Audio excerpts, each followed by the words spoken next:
Welcome to The Explainer. Today, we're going to take a look under the hood of a daily devotional called Kingdom Transformation. We're going to unpack its blueprint, really, how it guides a reader from just a single verse of scripture all the way to a personal commitment, and then, believe it or not, to a global mission. So, believe it or not, the entire devotional is built around this one single verse from 2 Corinthians. This is the foundational pillar, right? It's the central theme that the whole message revolves around. This powerful idea of becoming a new creature. Okay, so what does it actually mean to be a new creature? I mean, that's a big concept, right? So let's dive into the first part of the devotional, which is all about unpacking this core idea of transformation. Right off the bat, the devotional frames this as a radical transformation. So we're not talking about a minor adjustment here. No, this is described as a complete renewal. It isn't just spiritual, it's meant to impact every single part of a person's life.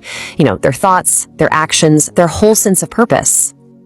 And this really lays it all out, doesn't it? It visualizes that stark contrast the devotional is trying to present. You've got the old self on one side, defined by past limitations, and then on the other, the new creation, which the text describes as empowered and full of new purpose. It's a classic before and after, right?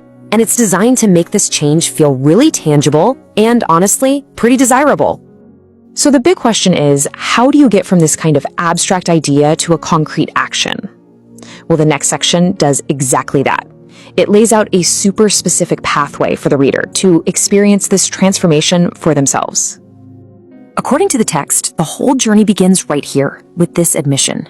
The very first line of the prayer sets the stage. It's about grounding the whole thing in humility, and you can see it even references scripture to back up the idea. And then, boom, the devotional lays out this very specific 5-step prayer. It's basically a script, It guides the reader through every single stage: belief, confession, asking for forgiveness, invitation, and finally commitment. It leaves nothing to chance. There's absolutely no ambiguity about what you're supposed to do next. And just like that, immediately after the prayer, the whole tone shifts. It becomes all about affirmation and celebration. It confirms the reader's new status as a new creation, and then, and this is key, it offers a practical next step, a free ebook. This is how it moves you from just a moment of decision to a whole path of learning. Now, this is a really crucial point. The way the devotional frames this change is so important. It's not presented as, a one-time event. Not at all. It's the starting point of a continuous journey. And that's a really key strategic shift from a single action to a sustained daily habit. And here's where it pivots. It turns the message right back to the reader with this really direct question. And by doing that, it transforms from just a piece of instruction into a tool for your own personal introspection, for ongoing self-assessment. And to support that ongoing process, what do? They give you another prayer, this one for daily use. It just hammers home that idea that transformation isn't a single destination you arrive at. Nope, it's a continuous cycle of renewal. All right, from here, the focus really starts to expand outward.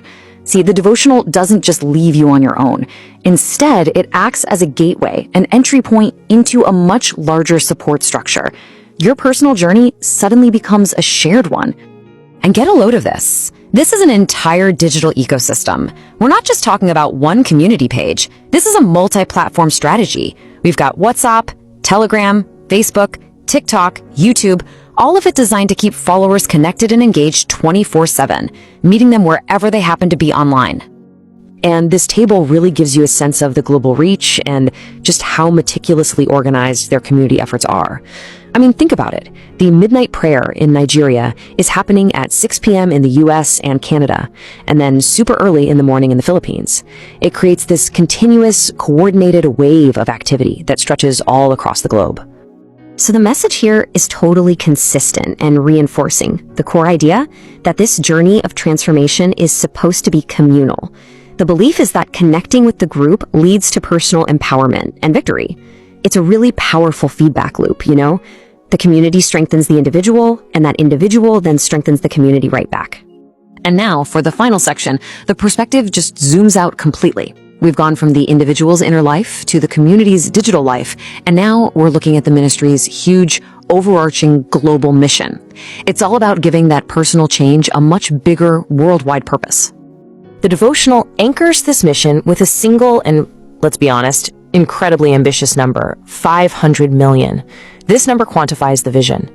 It presents a goal on a massive scale that the entire community can rally around. It transforms individual followers into participants in this grand project. So a goal that big can feel pretty overwhelming, right?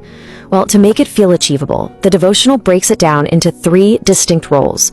You can be a prayer partner, a volunteer missionary, or a kingdom investor through financial support. It's a really smart strategy because it offers a clear way for literally everyone to contribute, no matter what their circumstances are. And it all closes with this final quote, which basically frames the entire journey we've just talked about, from personal transformation to a global mission within this much larger theological context. You could say this serves as the ultimate why for the whole process. So when you lay it all out, what we've seen is this incredibly well-constructed pathway. It leads a reader from a single verse of scripture to a personal decision, then plugs them into a digital community, and finally points them toward a massive global mission. Which really leaves us with a fascinating question to think about.